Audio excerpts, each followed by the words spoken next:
Congresswoman LaMonica McIver, I feel like, has fallen a little bit out of constant public consciousness in a way that is harmful. So we're going to bring her back into it today over here on Pragmatic Optimists. I am Rachel Cohen, joined by Rhode Island State Senator Tiara Mack here on Legal AF on the Midas Touch Network. The Republicans in the House, specifically a guy named Clay Higgins, who is a Republican from Louisiana, is forcing a vote on a censure resolution aimed at Representative LaMonica McIver, who you may remember because she was arrested during a congressional oversight visit to an ICE facility. I want to talk a little bit about what actually happened that day, what the legal posture of those things are, and then keep our eyes on the arrests of dissident politicians who are trying to exercise their congressional powers to hold the Trump administration to account as they violate people's rights. So, Representative McIver was on an oversight visit to an ICE facility in New Jersey. That is within her congressional rights. And I went through and made sure that I even looked at the statute and everything else today. You cannot stop Congress people. There's been a kind of media framing given by ICE and DHS to particularly propagandized media, saying that Congress people need to give them a heads up, that they just want to make sure that facilities and everything else are safe, because they've been turning Congress people away from these these generally understood to be constitutionally protected congressional rights that they are trying to exercise. They're turning people away over and over again. And they have this press release on a website that basically says, we need a little bit of a heads up. But their policy itself makes very clear that the law says that they do not have to provide notice. And we'll make sure that that snippet is up on the screen. I've already pulled it. But I think that people are not quite as outraged as they should be about this. I mean, I feel that way about so many things. But I think that specifically on this congressional oversight visit piece, I think that ICE has kind of won this media narrative saying, we'll let people in. We just need to be alerted in advance. They can't require that. And the way that they are claiming that they can require that is that they're saying, well, if congressional staff want to come, if state level elected officials, if staff members, if the mayor, what we saw in New Jersey was that Newark Mayor Ras Baraka was attending with Representative McIver. And the reason that the reason that Representative McIver was arrested is because she was trying to de-escalate and de-arrest Newark Mayor Ras Baraka, who was being arrested and told that he could not enter the facility. And so there's not as much clarity, I think, around this as there should be, that these congressional oversight visits are a right that dates back to like medieval England. In our common law system, many things are based on English history, English law, English precedent. This is a right that on the House of Representatives website, they trace back all the way to the rights of the investigatory rights of electeds in medieval England.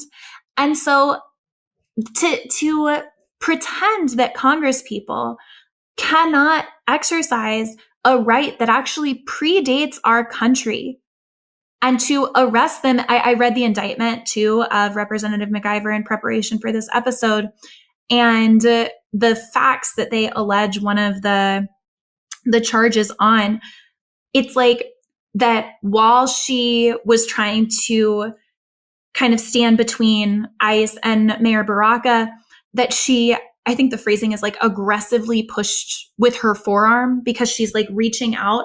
It's just unbelievably specious and pretextual. And it's a political prosecution. And I just feel like that's not, it has to be partly the news cycle, but this is extreme authoritarianism here, is this kind of arrest and active prosecution of a sitting congresswoman for exercising a constitutionally protected right. And I think I'm just interested broadly in the kind of legislator, understanding that you're a state legislator, but the kind of legislator response to these politicized prosecutions and increasing political violence, which I know we've talked about some on the show before, but I'd love to zero in on today. Yes, we've talked a lot about how this is a dangerous time to be in elected office, especially for minoritized people or people who have been minoritized by our current culture and society. Black women, queer people, trans people, any other ethnic minorities in our country. And I was looking at this quote and I was like trying to look it up. And on another video, you mentioned that in Chicago, you guys are meeting at the corner of Ida B. Wells and somewhere else. And I know that Ida B. Wells has a quote, and it is, "The way to right the wrongs is to turn the light of truth upon them." And part of the role of elected officials, especially those who come from communities and who come from a legacy of mistrust, abuse, and exploitation at this country that we have come to call our own, but we were forcibly brought here through American chattel slavery. That's a whole nother separate conversation. Sorry not to get there, but is to bear witness to our government and to bear witness for the people that we were elected to serve, and to see that that power is trying to be stripped away by a specifically Black woman at a instance of ICE abuses in her home state of New Jersey.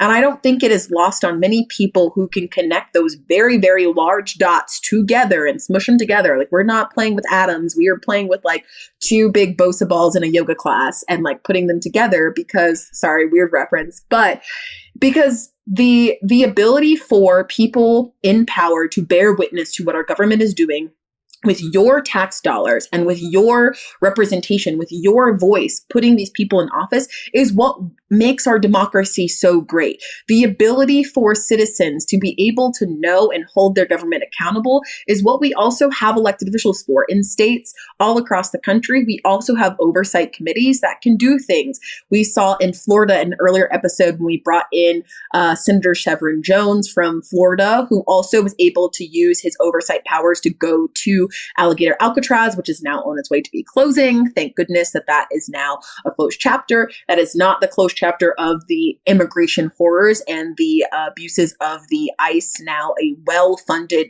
basically standalone military on its own.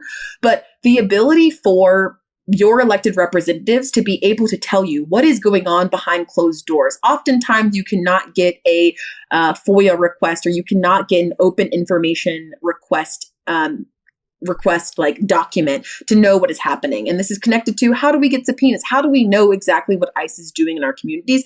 It's by people showing up and bearing witness and using their oversight powers to be able to say, I'm seeing with my eyes the abuses. I'm hearing with my own ears people saying, help me. I'm hearing people and I'm seeing the conditions where there's roaches, where there's mice, and where there's other abuses of their human rights. And to be able for the congressional peers of LaMonica McIver to then say, we want to censure you, and then take away her committee assignments, because that's also one of the things that they want the censure to come with, is removing her from a committee assignment. And what that means is they are going to strip the people of New Jersey who duly elected her and her peers from her voice being in those spaces, because they don't want eyes on what they're doing. And the more that we give them the power to strip away who has the ability to see what's happening behind closed doors, the more they take away the right to see who is able to step into spaces that the average everyday citizen can't step into, but an elected official can, the more we are slipping into an authoritarian crisis that we will not be able to claw our way out of. And so it is important for people like LaMonica, it's important for state legislators like Chevron Jones, it's important for citizens to be able to call up their elected officials and say, I want you to go to the ICE detention facility in our state, if you sit in the oversight committee, and see for yourself, do you think those people, those human beings, those people who are precious members of our community deserve to be treated and detained in that way? And that is what the power of a democracy brings us. And if we let that reality slip away from us, and if we let the reality that our democracy is so precious slip away from us, then we are slipping into dangerous territory where we could see the inability for anyone to see what our government is doing. And that would be a very, very scary day, especially as we have big tech giants like Palantir who are now watching every single thing that we are doing and selling our information. And we might not be able to do the same with our own government. So Rachel, while that was many, many thoughts, kind of stream of consciousness through my head, I want to kick it back to you. what are some of the other things that is coming up for you and LaMonica, or what is giving you hope? Like, we are seeing this devastating attack on elected representatives at the state level and the federal level, but what is giving you hope that we can make it past this moment and continue to have elected officials who are brave enough to put their bodies on the line and bear witness to what's happening in all of our communities?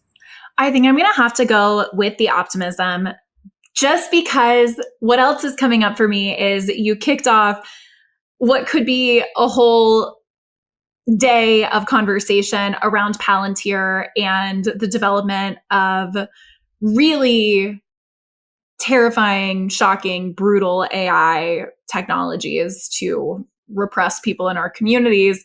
So I'm going to take that and note that we've already chatted for some time and that needs to be its own standalone episode, and turn instead to the many things that are giving me hope. Specifically, I think the number one, while I've not been thrilled consistently with the strength of the party's backing of Representative McIver, I think that she is really holding her own. She's issuing very blunt statements about just how politicized all of this is. And I think that we will, continue to see rallying behind her as she is disciplined, or there are attempts to discipline her within the Capitol. I think that there's much more we can be doing in terms of showing up and showing out for her, and particularly people in positions of power. I think her response and bravery keeps me hopeful and optimistic. And I think that we're also really seeing a number of people step into the gap in this moment and run for office with really transformative, progressive to leftist policies and messaging. And I think I make this very clear on personal social media, is I don't think that we defeat fascism with fascism light. I think we defeat it with really transformative leadership that rejects the policing of our communities for the sake of policing them, that rejects criminalization of people's existence, whether that is because they are unhoused or because they are migrants or because they are in the wrong place at the wrong time with a cop that's deciding to weaponize their role, or a prosecutor that's deciding to weaponize their role. Because I think that this moment has made clear just how co-optable it is when you build those mechanisms into a system to have that eventually kind of swallow everything. And so I think I remain really optimistic with the mobilization that I'm seeing. I remain really optimistic about there being electoral solutions, but I think that it takes radical acts of bravery and transformative politics. And I think that whenever we come to the story of LaMonica McIver, I think that we certainly see very radical bravery. And I think countrywide, we're starting to see really transformative ideas, though that might just be honestly because I am really getting to plug more and more into my community over I was able to spend the whole month in Chicago, which is pretty rare for me in these moments. And I think that feeling grounded in community and seeing just how dedicated my neighbors are to taking care of each other, which I do see over and over again, constantly keeps me optimistic. So we will continue to bring that optimism over here on Pragmatic Optimists on Legal AF on Midas Touch Network. You can like, follow, subscribe, share here to personal socials, and we're going to keep being honest, but optimistic. And maybe we can even manage it in a Palantir video, though. I'm questioning my capacity for optimism on the Tiara is going to have to say the optimism. All right. Bye, y'all. Can't get your fill of Legal AF? Me neither. That's why we formed the Legal AF Substack.